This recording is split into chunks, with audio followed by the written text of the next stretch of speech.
This is a departure, not current events, not geopolitical predictions.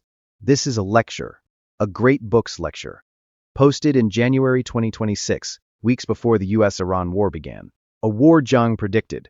That context matters. His audience is watching a man who called a real war pivot to Homer, as if to say, now let me show you the operating system underneath all of it. The title tells us it's part of a series, Great Books 3. He's building a canon. The vibe is opinion essay hot take, but the approach is professorial. He is no longer just analyzing the news. He is explaining the deep code beneath it.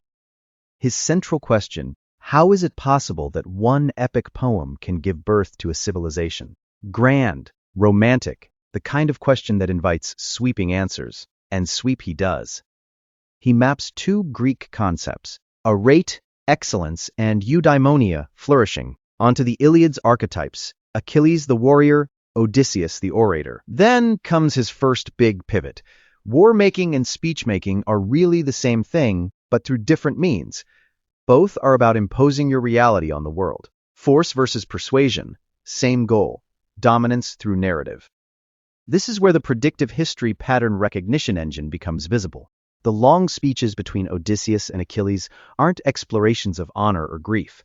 They're a war of realities. Each man is trying to create a new reality that others must inhabit. Sharp literary analysis, and a perfect setup for his core thesis. Speech-making is civilization building. Then the breathtaking leap.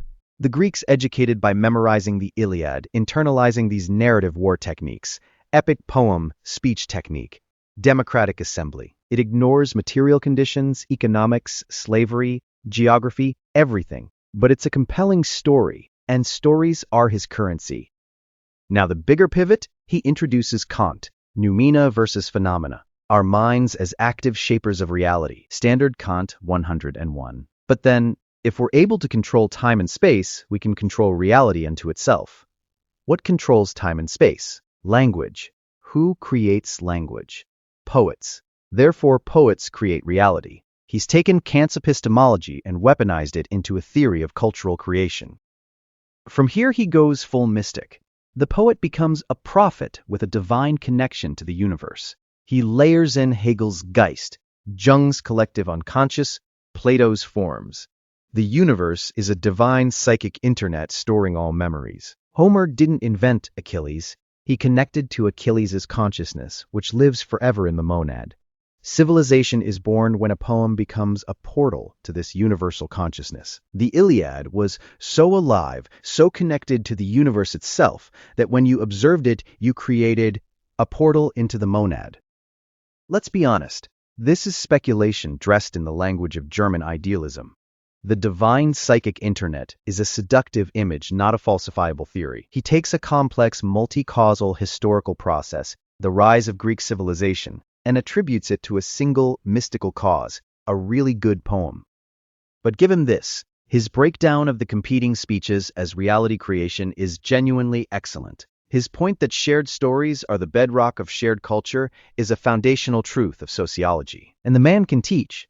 He makes Kant accessible, which is more than most tenured professors manage.